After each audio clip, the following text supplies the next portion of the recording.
வணக்கம் நண்பா. நாம இந்த வீடியோவில் பார்க்க போகிறது ரெட் லேபிள். இந்த படத்தோட மூவி ரிவ்யூ தான் பார்க்க போகிறோம். இந்த படத்தோட ஒன்லைன் எடுத்துக்கிட்டீங்க அப்படின்னா, காலேஜுக்குள்ள எலெக்ஷன்ஸ் நடக்க போகுது. இப்போ வழக்கம் போல அந்த காலேஜுக்குள்ள எலெக்ஷன்ஸ்னா ஒருத்தர் நல்லவன் இருப்பான், ஒருத்தன் கெட்டவன் இருப்பான். அந்த கெட்டவன் பொலிட்டிக்கல் பேக்ரவுண்ட் உள்ளவனா இருப்பான், எப்படியாச்சும் இந்த எலெக்ஷன்ல ஜெயிக்கணும்னு நினைப்பான். அப்போ அந்த நல்லவன் என்ன பண்ணுவான், ஒன்னா ஹீரோவா இருக்கணும், இல்லைன்னா ஹீரோவுக்கு தெரிஞ்சவனா இருக்கணும். ஸோ இதுல ஹீரோ ஃப்ரெண்டுக்கு தெரிஞ்சவன், அதனால ஹீரோவை வந்துட்டு காலேஜுக்குள்ள திரும்ப கூப்பிடுறாங்க. அவன் இருக்கும்போது எலெக்ஷன்ஸ்ல எப்படி சந்திச்சான் தெரியுமா? ஸோ அவனை வந்துட்டு அவன் சப்போர்ட்டை கூப்பிடுவான் அப்படின்ட்டு காலேஜுக்குள்ள ஹீரோ வர வைக்கிறாங்க. ஹீரோ இந்த பையனுக்கு சப்போர்ட் பண்ணி அந்த எலெக்ஷன்ல ஜெயிச்சானா இல்லையா, அட்லாஸ்ட் ஹீரோட லவ் வந்துட்டு ஒன்று நடந்துட்டு இருந்தது. அந்த லவ் கைக்கு குடிச்சா இல்லைங்கிறதா படத்தோட மீதி கதையா இருந்தது. ஸோ இந்த கதையே தாராளமா ஒரு கமர்ஷியல் படத்துக்கு போதுமானதாக அது அழகா நீட்டா பிரசன்ட் பண்ணியிருக்காங்க.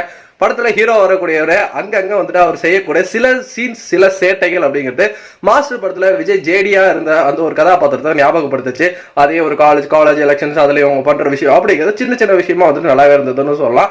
முக்கியமா சொல்ல போனா ஹீரோ கொடுக்குற அந்த பில்டப், அதுக்கான அவரோட அந்த பிசிக், ஸோ அவருக்கான ஒரு ஆக்ஷன் சீக்வன்ஸ், அங்கங்க சில விஷயங்கள் அப்படிங்கிறது நீட்டாவே படத்தை மூவ் பண்ணி கொண்டு போயிருந்தாங்க. அந்த படத்தோட செகண்ட் ஹாஃப் தான் படத்தோட மிகப்பெரிய பிரச்சனையே. திடீர்னு ஒரு கொலை நடந்தது. ஸோ அந்த கொலையை மறைக்கிறதுக்கு இவங்க போட்ட பிளான், அதுக்கப்புறம் நடக்கக்கூடிய விஷயங்கள் அப்படிங்கிறது ரொம்ப சுமாரா இருந்ததுன்னு சொல்லலாம். அட்லாஸ்ட் கிளைமேக்ஸ்ல வந்துட்டு படத்தை இவங்களுக்கு ஏற்ற மாதிரி வளைச்சு முடிச்சிட்டாங்க.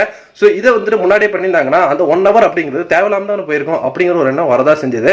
பட் அந்த எப்படியும் ஒரு 2 மணி நேரம் படத்தை கடத்தணுங்கிறது மாதிரியான செகண்ட் ஹாஃப் இருந்தனால எனக்கு இந்த படம் வந்துட்டு ஒரு ஆவரேஜான மூவியா தான் இருந்தது. நீங்க கூட பார்த்துருந்தீங்கன்னா உங்களுக்கு எப்படி போச்சு? நம்மளோட கமெண்ட் செக்ஷன்ல தெரிவிட்டுருக்கேன்.